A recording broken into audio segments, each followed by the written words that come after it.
Ghana, it increased significantly in 2025. According to figures from the National Road Safety Authority, both the number of crashes and the number of vehicles involved rose compared to the previous year, so compared to 2024. The most alarming trend was the sharp increase in fatalities. Fatalities, which grew faster than any other road safety indicator. Now, injuries from road accident also went up, placing added strain on emergency and healthcare services. The data highlights the urgent need for stronger road safety measures and public awareness campaigns to prevent further loss of life.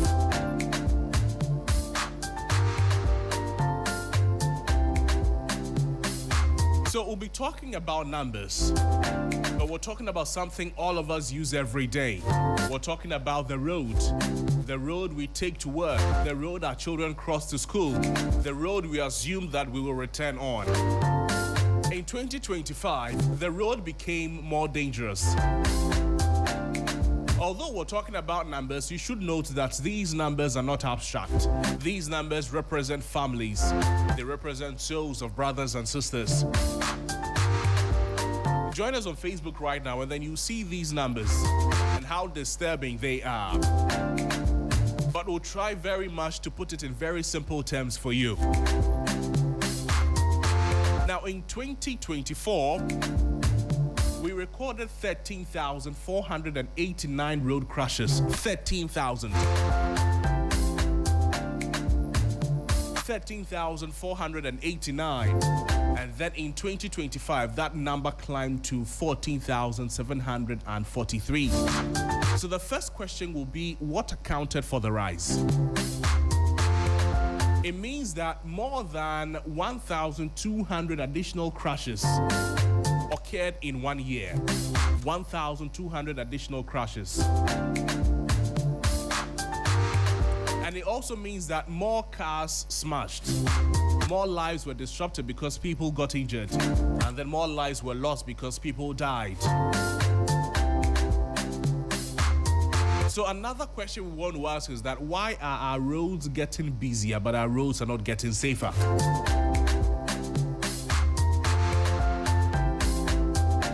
Now, this is where the numbers stop being very comfortable. Listen to this. In 2025, nearly 3,000 people died on our roads. 3,000. In 2025, nearly 3,000 people died on our roads. Over 16,700 people were injured. 16,714 they were injured. If you compare that number to 2014, 2014 was 15,607. And then 2025, 16,714. They were injured.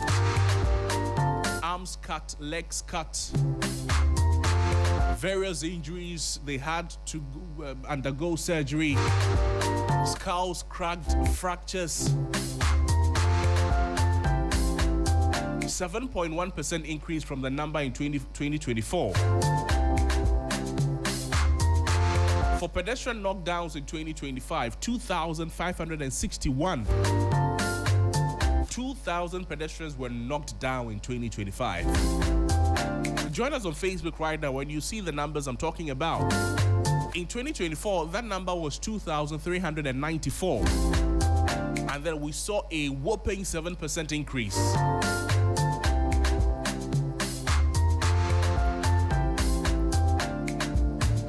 The numbers I've told you right now, it means that on average in 2025, on average, every day in 2025, for all the 365 days in 2025, 8 people died on the road. 8 people died on the Ghanaian road, on the roads we have in our country every day in 2025. That's what these numbers tell us on the average. These are 8 people who woke up thinking that it was just a normal day. 8 people who woke up thinking that they were just going to work and then they would come back. If we were in any other sector in the country, if any other sector was suffering 8 deaths, if 8 people were dying in any other sector in this country, don't you think we'll be acting on this? Don't you think we'll be declaring a national emergency because every day 8 people are dying in a particular area? Every day 8 people are dying in a particular sector. So why are we quiet when it is happening on our roads? Is it because we don't care? Is it because that we think it is very normal? Why are we not shouting about this? Why are we not acting? 8 people, they die every day on the roads we have in the country. I ask again, if 8 people were dying in any other sector in the country every day, Monday 8 people, Tuesday 8 people, Wednesday 8 people, Thursday 8 people, Friday 8 people, Saturday 8 people, Sunday 8 people dying on our roads, but we are quiet. We don't seem to care.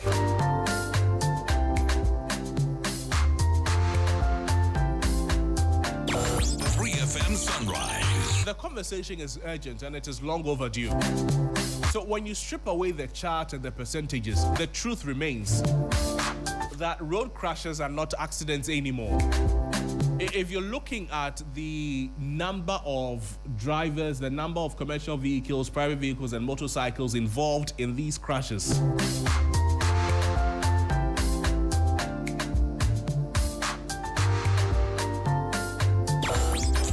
Sunrise. In 2025, private vehicles topped the list, with over 10,000 cars involved in road crashes. 10,000 private vehicles. And then these tell us something that is very uncomfortable, that it is not always about commercial drivers.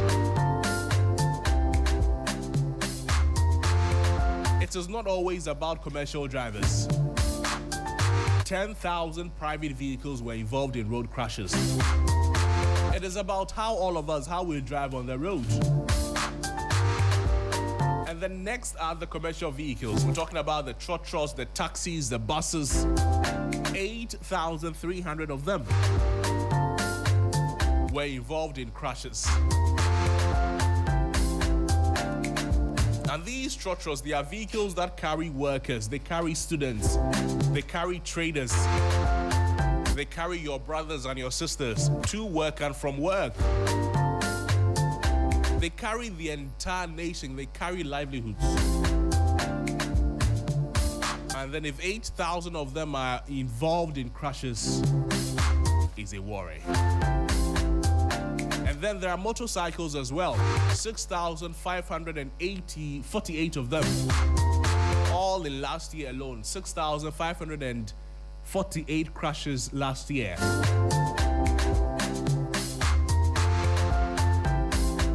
Motorcycles, they make up the smallest share of vehicles on our road in terms of size. Yet their crash numbers are alarmingly high. Why? For policy makers, this is a clear signal that motorcycle safety is no longer optional. It is urgent and it is long overdue.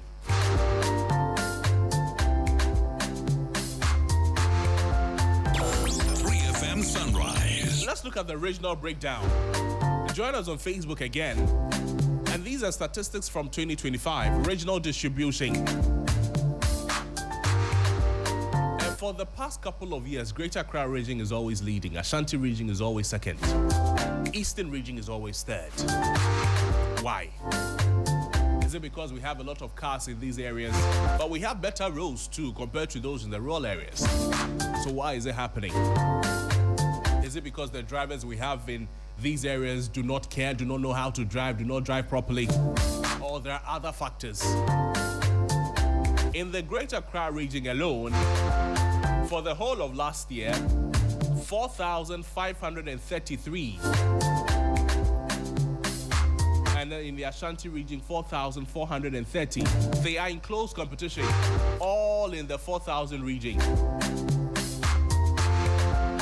In the Eastern region, which comes third, is 2,195. And then the Central region with 1,064, the Western region with 773. The other numbers, you go up north, they are very small. 87, 96, 63, 51, 64. There's 39 somewhere, 123, 150. And this is the regional distribution or the regional breakdown of the crashes that we're witnessing or we witnessed in the year 2025. If you take away the numbers, if you take away the percentages, the truth remains that road crashes are not accidents, they are outcomes.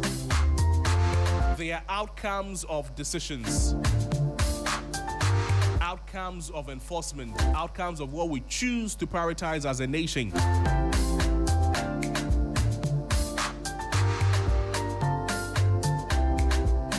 So the question no longer is, do we have the data? We have moved away from that question for a very long time.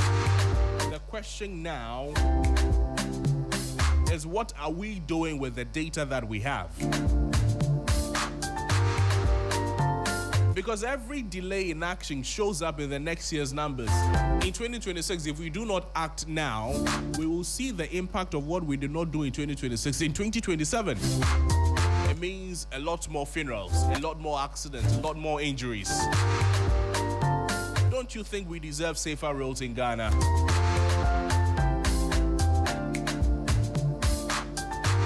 We don't want people to become the next statistic. We want action now.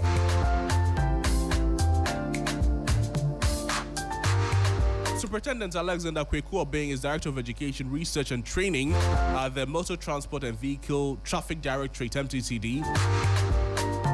He's joining us on phone this morning. Dr. Godfred Achedakwa is also joining us. He is a road and transport expert. Gentlemen, good morning to you. Thank you so much for joining us. Good morning, and thank you to your listeners. Thank you. I'll start with you, Superintendent Alexander Kweku-Obeng. We're grateful for your time. These are very disturbing numbers that we are seeing. From where you sit and for the exposure you have and how long you've been in this space, why do we keep seeing the increase in the numbers?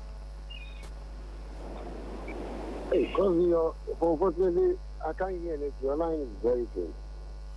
Superintendent, can you hear me now? A bit. Okay. So what I'm asking is that we're seeing a lot of the numbers. We're seeing an increase in the numbers. If you're comparing 2024 to 2025, why do we keep seeing this increase? What is not working? Well, I think, okay, good morning. Thank you very much. I think I had the occasion of coming to your studio to interact with our clients.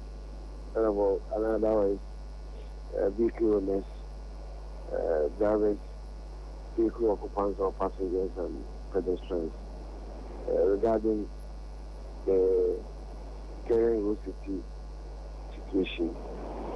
We have worrying gaps that need to be filled. And I want to take this opportunity, first of all, and say good morning to our listeners and viewers across.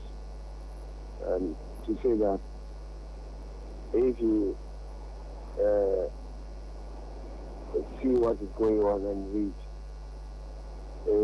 it's because I've been emphasizing that Ghana has a road safety problem that all of us and some need to find solutions to keep arising. I first and foremost because it is human driven. It is still systemic, but major causative factor and influencers are human beings who are vehicle owners, who are road users, and in particular our attitude of non-compliance and the general indiscipline that characterize the ownership of vehicle use and the way we also maneuver our vehicles of all types and access the road on foot.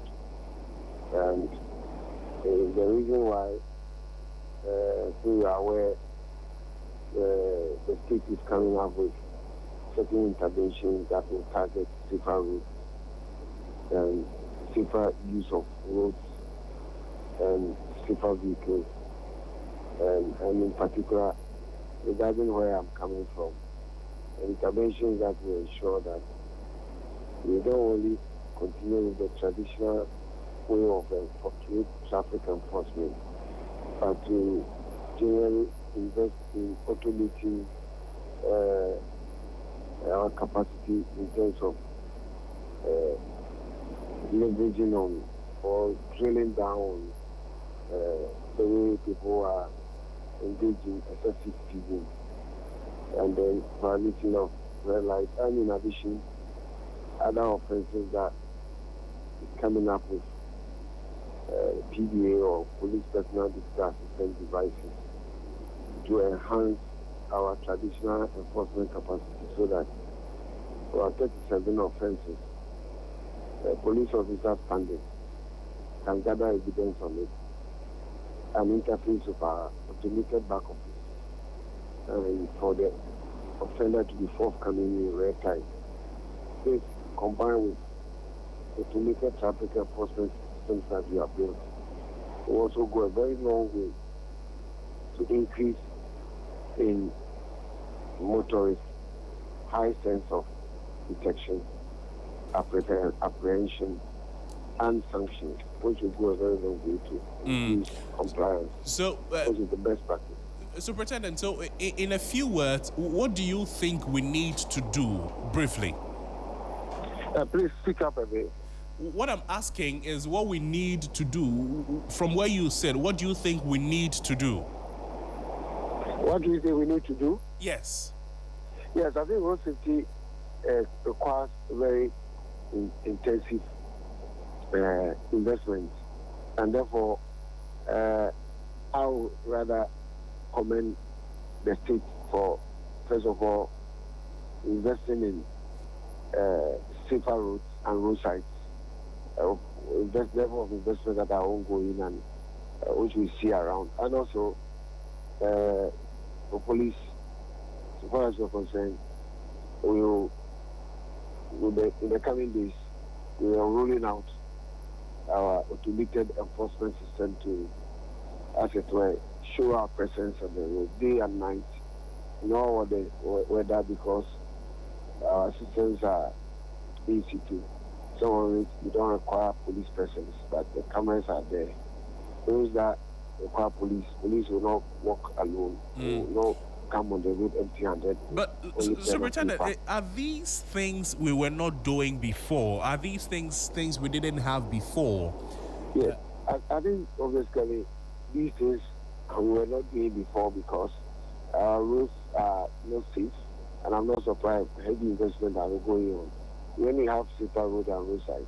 We also need very robust enforcement, and robust enforcement is not mere deployment of police presence on the road, but to back it up with technological setups and complete development and equipment to interface with those who have committed offenses, and also ensure that based on the data as we are discussing, it will guide us to also move into a space where motorcycles will be regulated, backed by enforcement that will ensure that people are forthcoming with best practice when they are they deploy their vehicles and use them in traffic. I see. Let me bring in Dr. Achia Dankwa. Doc, thank you for staying with us. You've listened to the response from Superintendent, but the general question about road safety, again, to you, what are we not getting right? Yeah, thank you very much, and greetings to my friend, Superintendent Tim. Yeah, although his voice was very far and low, but I had some few statements from him. Going straight away to your questions, there are some things, and I can say so many things that we are not getting right. That is why we are getting the numbers increase. And we want to go starting from 2015. It is from the beginning, but just starting from 2015 to 2025, that 11 years data in front of me, you can see that all efforts that we are, the authorities and the enforcement and the legal framework and everybody, the driving schools are doing leaves much to be desired. They are not optimal to arrest the situation. When you have the time, and I'm quoting the statistics for you, when you look at death, I'm mostly concerned about death and injuries. And you see that from 2015, when we had 1,634 deaths, and the injury 9,186 deaths, it has grown. It grew to 2026 at 2,198, and now we are still in the range of 2,000. And as I speak with you, 2,949, and the injuries, that is the death, and the injuries 16,714. But I must tell you, one person dying is too much. It's too much. One person dying is too many. What are we not doing right? Government is not doing its best. Government is not doing its best at all. If government is not doing its best, what should it do? Government should. That's why my friend there said, road safety requires heavy investment. The National Road Safety Authority, the MTTD, and then the DVL, they are not so much resource. They are not so much resource. Budgetary allocations to them are woefully inadequate. They cannot say it. And my friend and all that, those people, they are working for the government, so they cannot say it. The budgetary allocation is woefully inadequate. Not only with the NDC type, MPP, NDC, they are the same. So, Doc, are we saying that if we get adequate budgetary allocation for them, if we give them money, if we give the NSRA money, MTTD money, all the agencies, if we give them money that they need, that money will automatically translate to safer roads? Is that the argument we're making? I said yes and yes and yes. How will it happen? If police were given enough money, they would provide, they would be able to acquire enough logistics. Speed radar guns, they can get the cameras fixed in all the 4 corridors that are troublesome in killing people.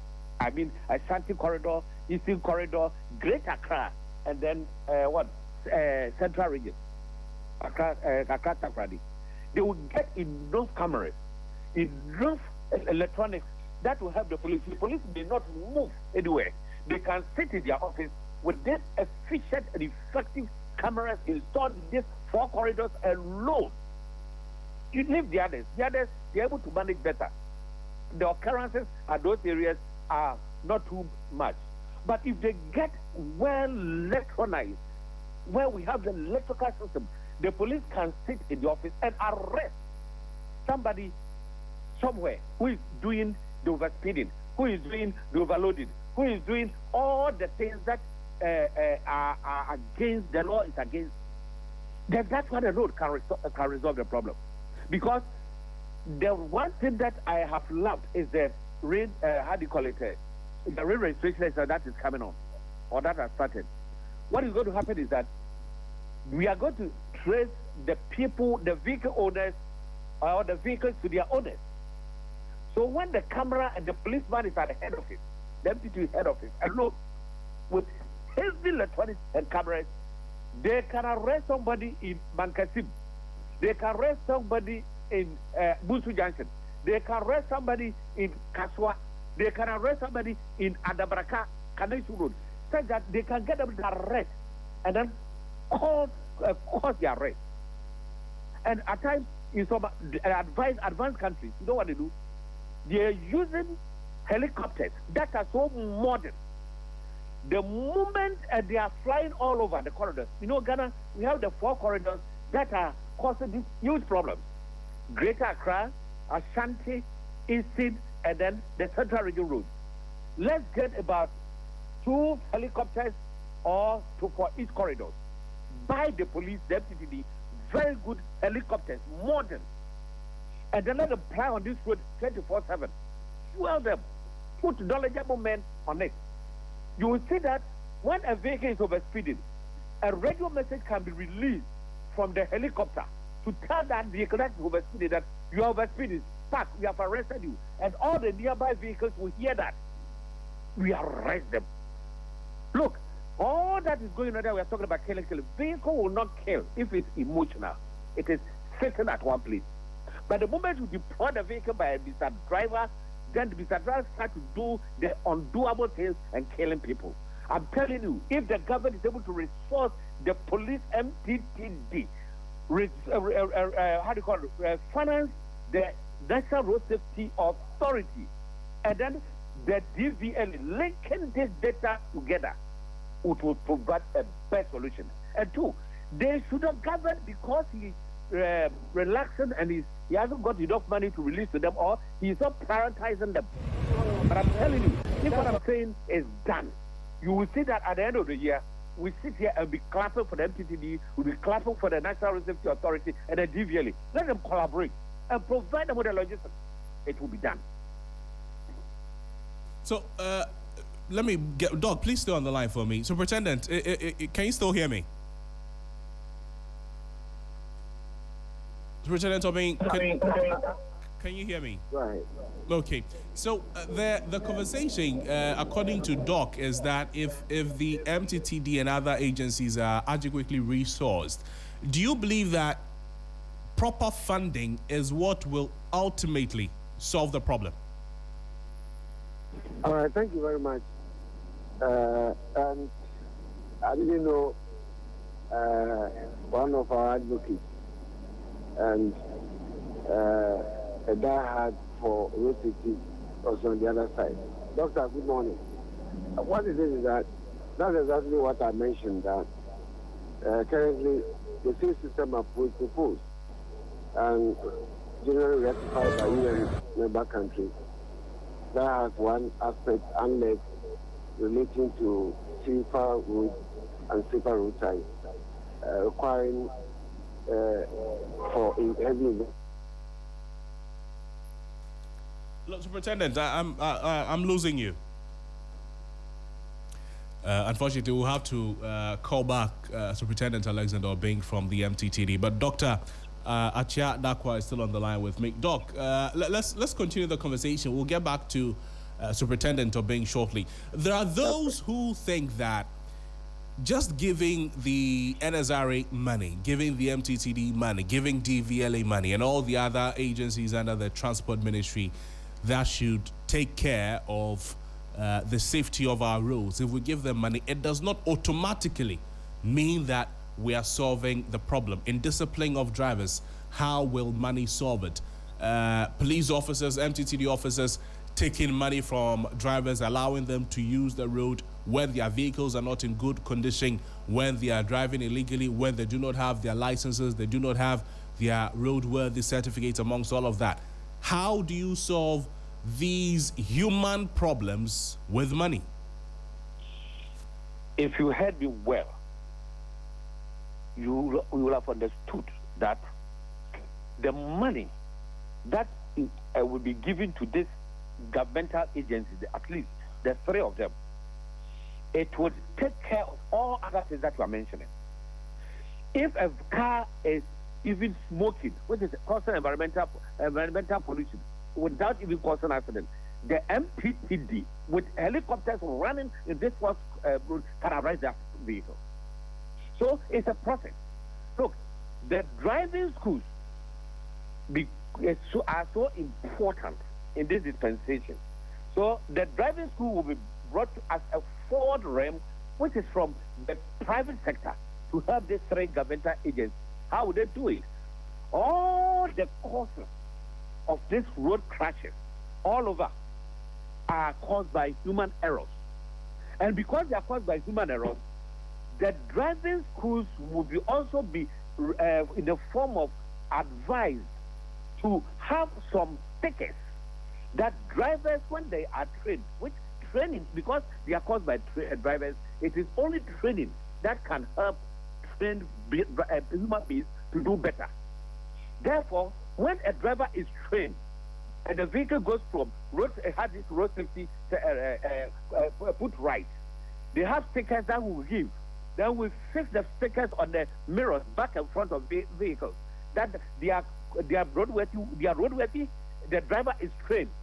Then it says on the vehicle. If police are using helicopter, okay, on the road and on the air, and see that the vehicle, that particular vehicle going has not gotten those stickers, they were arrested. Because training is compulsory. Okay. It's the law.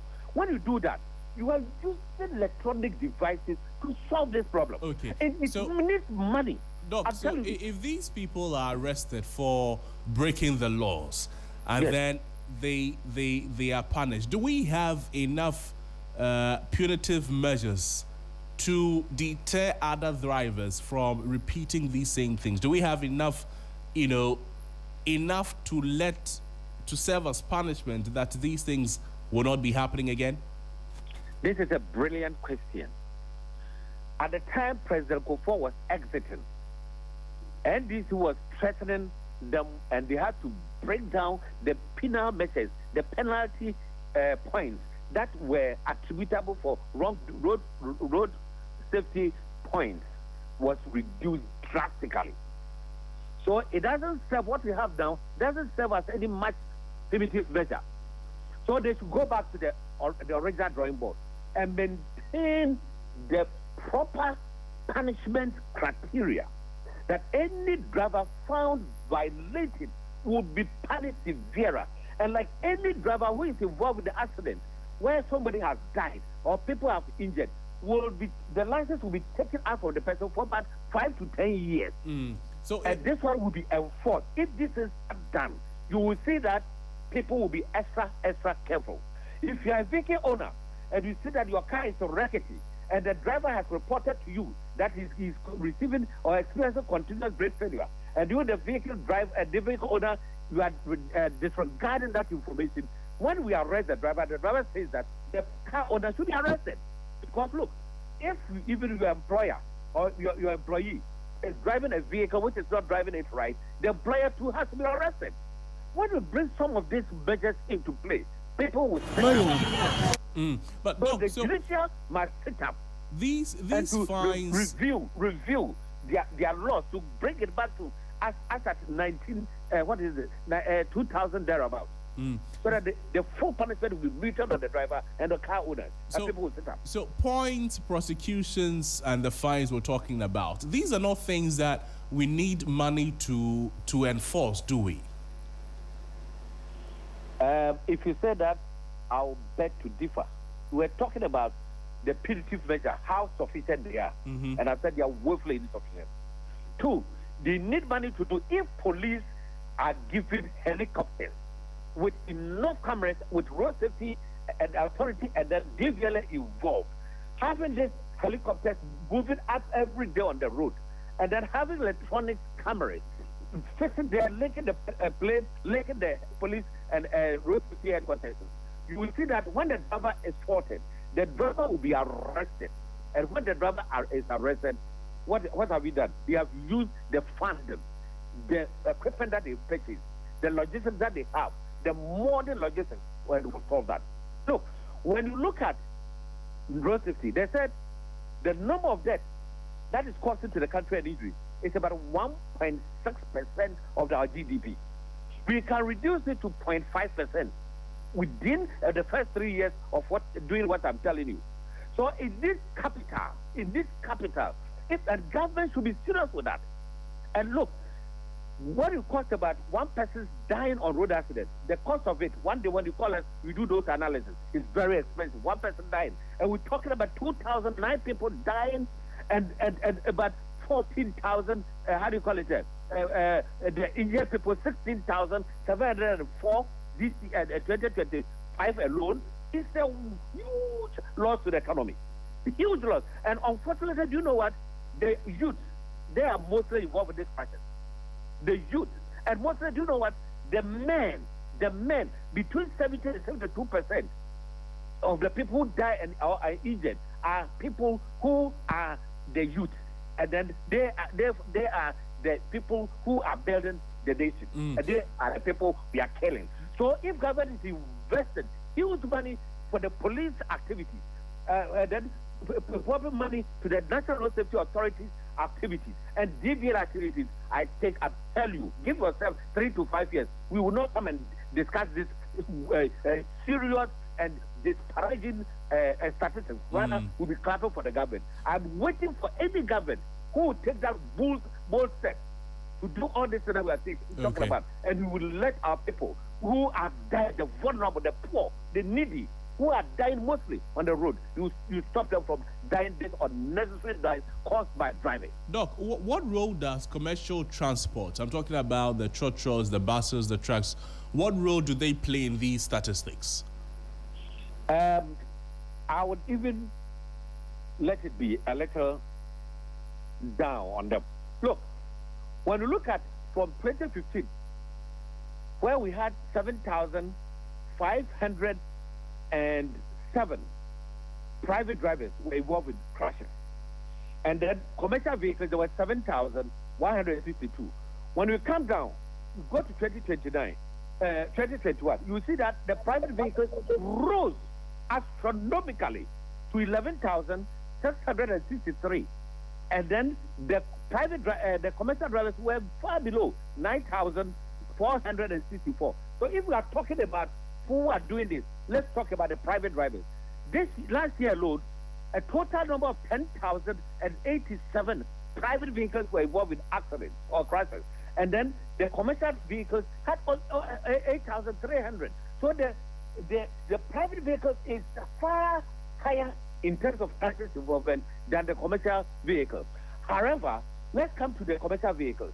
Let's look at the commercial vehicles are now categorized in what the Okades, the high bus occupancy buses, the ones trotros and those ones. Let's categorize them in that way. Look, we are talking about motorcycle accidents. Last year alone was about 6,548. And do you know that mostly when motor vehicles are involved in crashes, people sustain severe injuries and death, even more than cars. So if now that we have legalized, Okada, don't expect 6,000 next year as we do this conversation. You will see the staggering figures that we will get on our statistics. So it means that the commercial people, what we can do for them is that most of them, about 80% of the commercial vehicle drivers are for somebody. The vehicles are for somebody, and only about 20 to 15%, 15 to 20%, they are for the people who drive the vehicles. Therefore, because they are human beings, what we can do to bring them out from these crashes, and if you take the commercial drivers out from these crashes, then we are good to go. How can you do it? The drivers must be mandatory, go for training twice in a year. Now it is becoming desperate. Ghana is becoming desperate. And if I want to read to you about the world road crisis statistics, Ghana is ashamed. So the drivers must be forced to go through training. It is only training that can resolve that human errors. Because the drivers, even if they boast of their experience and they are involved with that, what is your boastfulness for? So we need to be trained, and the training should be constant and continuous. Even if not at all, if they cannot do it twice in a year, then they should do it once in a year. And every driver, whether private or commercial, once in a year. When we continue to do that, you will see that road crashes will reduce. It has happened in Ghana before, 2015. NDC did it. They trained all the commercial drivers in Ghana. And from that time, the ripple effect has continued to date. Because they trained the commercial drivers all over the country. And we did it. RSC Limited did it with Dr. Magasi. We did it. And when we did that, you know what happened? Road crashes was reduced. Death was reduced by 9.17%, and the injuries was reduced by 17.9%. So what happened? It means that when we have done continuous training, you will see that drivers will become more knowledgeable about road risk management practices, and then they will be so comfortable with defensive driving. They will so be knowledgeable, and they will anything that will cause a crash, they will avoid it. Doc, stay with me. Superintendent Kokobi is joining us again on the line. Doc, thank you for rejoining the conversation. If government had funding for one intervention to stop or reduce road crashes, where should it go first? I think, sorry, my line dropped earlier, and uh, I've listened to doctor, and I think these are suggestions that aligns with the current strategies that the country is seeking to invest and deploy. And earlier I was mentioning that apart from the road furniture that needs to be re-engineered in line with the safe system approach that is currently ongoing with expansion of roads in terms of dualizing the signalization mechanism that are also influencing because head-on collisions are that might also many and people who sleep and fatigue impact on headlong and among others. So that aside, where I'm coming from, our proposal, as I said, has been adopted, and it is critical that you can, as you said, though Ghana is also looking at intensifying sensitization, awareness creation, information sharing and campaigning among others. The other critical bit that is of importance has to do globally, has to do with enhanced enforcement. And for me, it's an area of focus of current police administration and Ghana because if you deploy, you expand your road network and you sensitize road users and put them on. That will not necessarily eliminate the risk because, as others have said, road safety or safe road use, sensitization, expansion of roads without enhanced enforcement is entertainment. The reason why, like I've said, heavy investment from the state has gone in, and I have to be very specific here because Doctor is emphasizing on heli to support. Critically, Ghana is investing in the road transport, what do you call investment, and in that area, police, our traditional way of doing enforcement is to train, deploy police officers to patrol either on vehicles or on motorcycles or stand at junctions, look out, raise hands, and then stop moving over to the roadside and begin either investigation among others and arrest and prosecution, which has a lot of in-person and challenges. So the reason why UN has recommended that Ghana has put under the current strategy, where under our enhanced enforcement, we are leveraging on ICT. And I've said that Ghana has made heavy investment. We've built back office. We have trained police officers. We have our IT systems, both hard and soft. We have deployed our equipment, testing, and we have tested it across the country. Some of our cameras are in vehicle, I said. So the in vehicle is one of the best approach in the world that our cameras are fitted in our smart vehicles, and we are all over on our road corridor. And it's very critical here.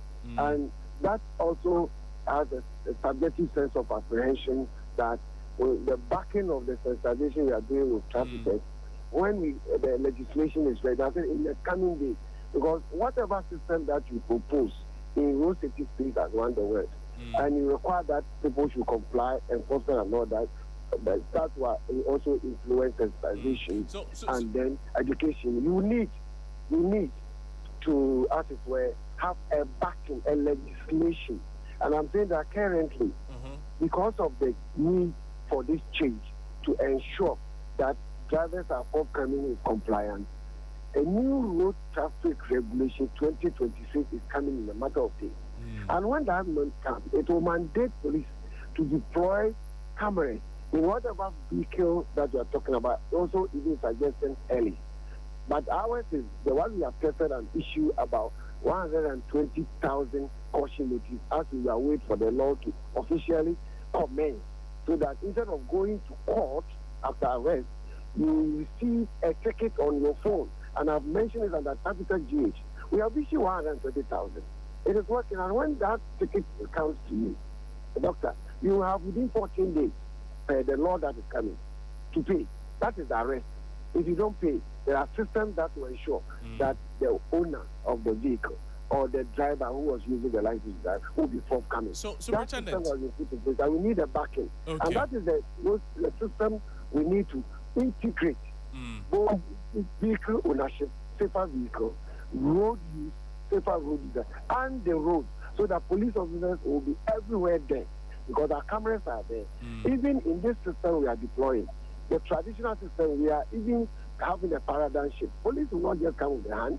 We are going to equip every police officer with PDA, police, the digital assistant devices that will allow police officers to gather. And there is a reason why the new law coming says that even if the police stops you, it's not only showing your license number to you, but you should tell the police officer or show evidence of your license number. Okay. We have a system to also interface with the driver, to know the driver, for the driver to be forthcoming. In the law coming, it is critical here that I have to put down, that if you commit first, second, third, fourth, fifth offense within 2 years, there will be graduation of the offenses. But the sixth offense within the 2 years, as you drive, your license will be ceased, will be as it were, revoked, because I take a notice will be sent to you. So all these systems are coming. Money is backed by intensified sensitization among others and awareness creation. And we hope with this, when they add it to it, and the new law coming, that is also going to assist government entities and stakeholders with the capacity to regulate commercial use of motorcycles in Ghana for carrying fare-paying passengers. It will go a long way to ensure that pressure will be mounted on this ever-increasing preventable crashes that are leading to deaths, injury, and damage to property. And I think that where we are is like in a do-nothing situation. New systems are coming. What we call police officers are being trained. Systems are being put in place. So as it is, so far as doctor is concerned, with the heli, we have vehicles on the ground that are equipped that will be patrolling the road to capture evidence in traffic of those who are engaged in excessive speed, above 30 in school zones, above 50 in built-up area, so, above 100 above 100 please hold on for me. So, based on the factors that you have mentioned now, if I am to ask you, what do you think, or what does the data say in terms of the leading contributing factor or the leading contributing cause to the road crashes? Would you say it is overspeeding? Would you say it's drunk driving, or the poor roads?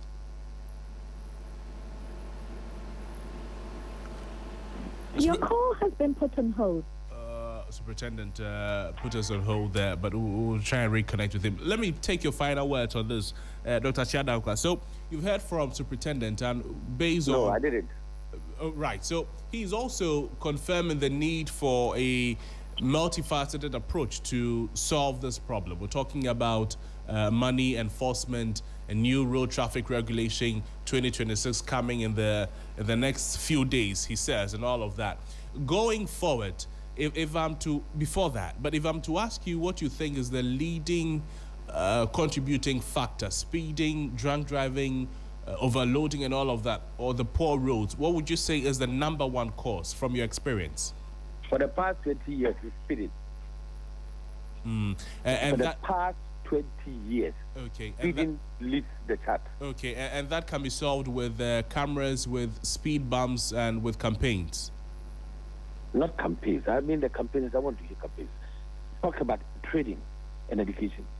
Right, training and education. Okay. Yes. Let me take your final words on this conversation, and I'll go back to Superintendent for his final words as well. Okay. You see, if all that we are saying, and all that we also tried that Superintendent said, which I don't know, they come out the new enforcement, they resource the National Road Safety Authority, they resource the DVLA, they resource the MTTD especially, then they motivate the driver education sector. These four elements, four organizations coming together would surely reduce the crisis on the road. And for now that government, it will take government some time to gather all these funds to do it, driver education must be seen to be the main catalyst that can help reduce the road crisis. And the police should help us know that, do that. And DVLA, even if they don't have money, or National Road Safety Authority, if they don't do that, I've said this one more than 10 years. Let's get tickets for drivers who have trained, who have gone through training, and stick them in their vehicles. If they are not trained, you don't arrest them and send them to court. Let them go and train and then come back.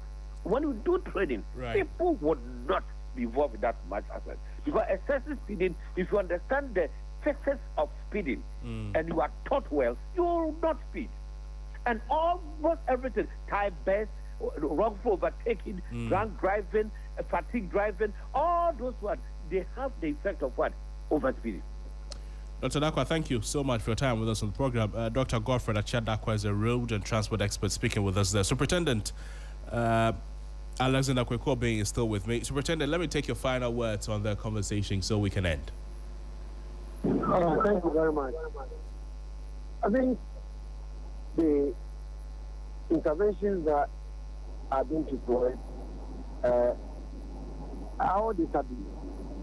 As we asked earlier, the major concern factors that are driving this mobility and mortality.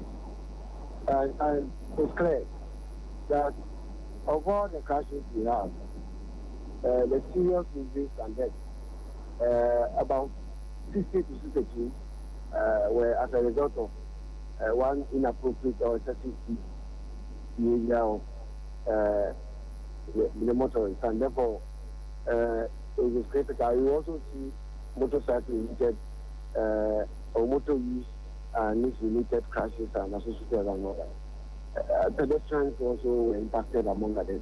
All these are guiding us, and so far as we're concerned, it is also always clear that the strategies are multifaceted.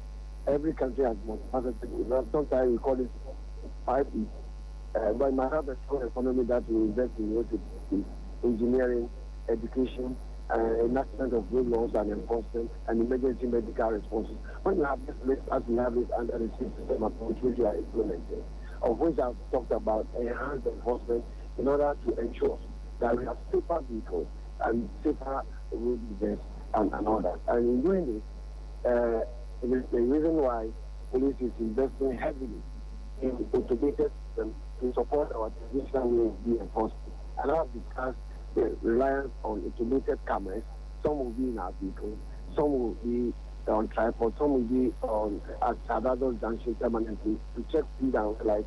In addition, we also are equipping police officers who will be patrolling on foot and on motorbikes with police signal assistant devices that capability of gathering evidence on about 37 road offenses behaviors, because the cameras mostly globally does about 4. But when you add a police officer, you are quicker and you don't allow him or her to walk alone, but carry an automated handheld device that also allows him or her to gather evidence. It goes a very long way for people, for motorists, vehicle owners, drivers, passengers, pedestrians who are capable and willing to commit from not committing because they know police have the ability after they have been set aside to gather evidence for them to be forthcoming because there cannot be interference and there cannot be whom you know. And it's a system that we have deployed and currently testing under Traffic Tech GH. Right. And that is what I've discussed, that it is coming up. Okay. And you cannot deploy some of these interventions without having the right legislation. Because even if we have problem with motorcycles and related of you always will need a legislation that will allow government entities to regulate. Okay. And there's a new law coming in that. So we are going to enter into a new road safety management space where we have amended our existing road law that was more intensive to more automated system. That will also allow police to deploy our system after training and sensitization of the general public, which is ongoing and attractive among others. For me, we have a digital system that is going to support traffic police to also leverage on engaging other stakeholders to ensure that business owners are forthcoming, drivers are forthcoming, and then even transport operators are also forthcoming. Thank you so much, Superintendent Alexander Kwekobing, Director of Education, Research and Training at the Motor Transport and Traffic Directorate.